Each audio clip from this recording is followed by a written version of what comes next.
Hello and welcome back to the UCLA Bruins Insider Podcast. I'm your host, Andrew Ferguson, writer for UCLA on SI. Today we got huge news that Eric Dailey Jr. will be returning for the Blue and Gold in the 2026 to 2027. We're going to be going over what this means and more. But before we get started, I want to thank everyone right now who's listening, Apple Music, Spotify, or even YouTube. It all means so much to me and I cannot thank you enough. Without further ado, let's get right into it.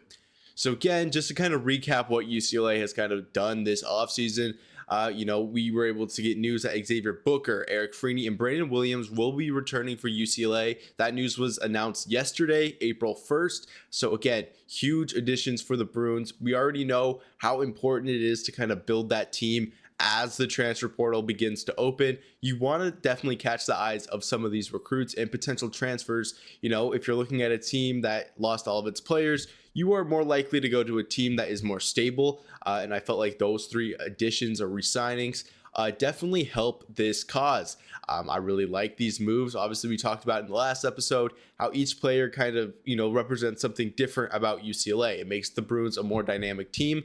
And now that, three depth players have re-signed, UCLA, again, looks really good on paper. But we also kind of talked about in that episode, Eric Dailey Jr. and Trent Perry and why they haven't necessarily returned yet. Obviously, they are great players, and I feel like finding a team next season wouldn't be that hard if they decided to actually jump into the transfer portal. But again, the whole topic of this podcast is Eric Dailey Jr. returning.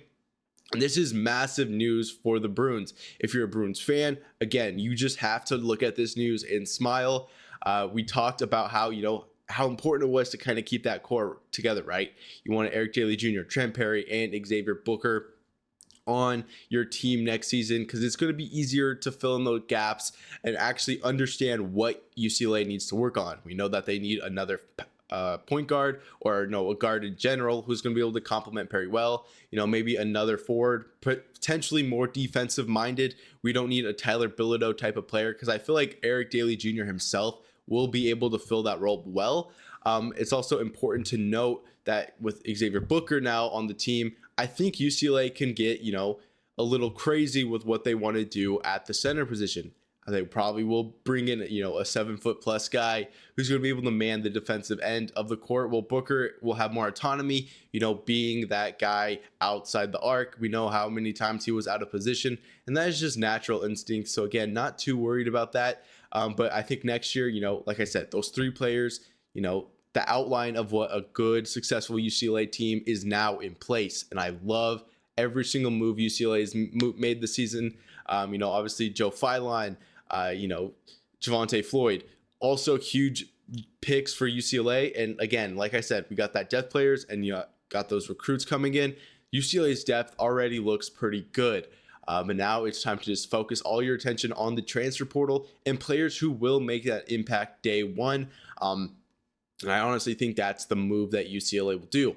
But kind of back on topic, we're going to be talking about Eric Dailey Jr. in this podcast. It was a huge move for UCLA to get him back on the team. And, Eric Dailey Jr. was a guy I thought, could potentially leave. I knew there was a chance he would stay. And obviously that is being seen through. So again, you got to remember his past. He transferred from Oklahoma State, easily touted as, a top 15 forward last year before the season actually began. So again, just, a great player who honestly could have left UCLA and it would have made, a lot of sense. But now that he's back on the Bruins, you got to look at the ceiling of this team as a whole. You got to remember, no Bilodeau, no Clark, no Dent. It's going to open up a lot more things for Eric Dailey Jr. And I feel like him and Perry are going to be a very good duo. And I mentioned way back, in October, September, kind of about around then, how, dynamic Dailey Jr. and Donovan Dent would be. Obviously, that was not necessarily the case. There were a few, notable, outliers to that. I felt like their connection was strong at times. But now with Trent Perry, knowing that his, best option as of now is going to be Eric Dailey Jr. I could feel a lot of connection growing throughout the offseason and obviously throughout next season. I think, if they can get on the same page, offensively as well as defensively, I think UCLA will be in a very good position to make some noise. And kind of looking at what Eric Dailey Jr. brings to the Bruins, I mean, it's just so much. We obviously know he was UCLA's leading rebounder. He averaged 5.8 last season. And that was honestly the bright spot in what was a really rough UCLA defense. Rebounding, I think UCLA was ranked 411th in the nation. So again, for Eric Dailey Jr. to be that leading rebound, to not necessarily be a part of the problem, well, it would have been nice for him to obviously average, 6 plus or 7 plus. That's just not what we got. And I feel like 5.8 is definitely sufficient for his position. Again, we just needed a center really last season who could, average those big rebound numbers. Obviously, Xavier Booker tried to fill that spot. But he was only averaging, I think, 3.5. But again, on limited playing time, he did not play for the Bruins as much as we thought he would. But again, I think now that we saw what we have this season with our core, the players who are returning and applying that to next season, I think it is great news if you are a Bruins fan and looking at that and just being happy that, Dailey is back. But again, like I said, great rebounder for what he is, leading rebounder for the Bruins. You definitely want to get those guys back. I wish we can get our leading scorer back, but obviously he is graduating. He is a senior. He doesn't have eligibility back. Same thing with our playmakers. Donovan Dent, 4th in the nation in assists. It would be nice to have him back, but as long as you can get one of those guys back, I think UCLA again has, what it needs to really be a good team next season. And I just have to be excited about that. But more kind of on his skills, he's obviously a pretty decent defender. We've not seen many defensive breakdowns from him. He was more often than not the problem. I felt like the breakdowns really just happened in the paint and outside on the arc. Dailey Jr. kind of stayed in that, mid-range area where he was, defending the post up. And I think one-on-one, Eric Dailey Jr. is absolutely elite offensively. You got to remember, a lot of his points, either came off the fast break or, post-ups in the mid-range, a quick little fadeaway. That's how Dailey Jr. found most of his points last season. Obviously, he could cut to the rim if he wants to, and I feel like that's definitely an avenue he can improve on as the season goes on and something he can develop during the offseason. But again, we got to know who Eric Dailey Jr. is.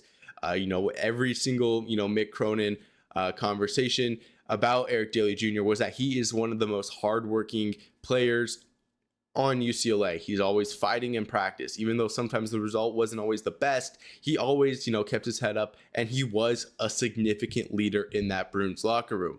I mean, you talk about, again, circling back to those Mick Cronin conversations.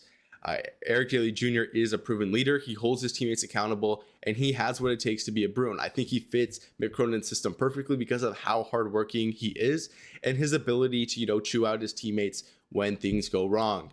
And that's what I love about Eric Dailey Jr. And I feel like he is honestly the anchor and probably one of the most important pieces for UCLA to actually bring back. Obviously, Trent Perry is going to have the production, but again, you got to remember, he's still young. He was a sophomore. He started off the bench last season, but compare that to Eric Dailey Jr., who was, a day one starter, who has experience. He's going to be a senior this season. He is going to be able to, have that locker room in the palm of his hands and really push the needle for the Bruins.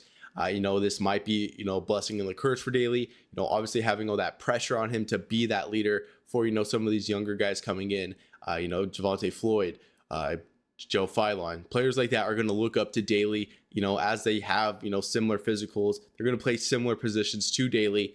So again, Dailey being that rock for UCLA that they can build off of, for their future is just as important as what we're going to get next season. And I just love that about Eric Dailey Jr. And when kind of evaluating UCLA's ceiling next year, if we were just to go off this roster alone, I think UCLA still looks like a very solid team.